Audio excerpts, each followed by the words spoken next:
Hi, I'm Craig with ApplianceVideo.com. Today, we'll be taking a look at the water inlet valve on this Samsung top-load washing machine.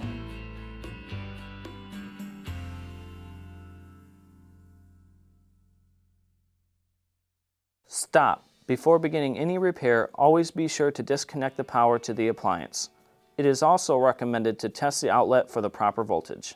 Remember to also turn off the water. The main reasons why you'd be replacing a water inlet valve is if the unit is throwing an error code for long fill, or it may not be going through spin, or just humming. Now, click on the link below to view this repair video. ApplianceVideo.com guides you step by step, giving you the confidence to avoid recalls and callbacks, also saving time on repairs. Whether you're up against an uncommon repair or the latest appliance on the market, our videos have been created with you in mind.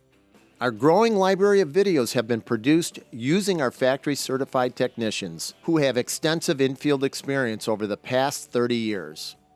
ApplianceVideo.com provides high-quality repair videos that anyone can follow, regardless of their skill level. We are here to help.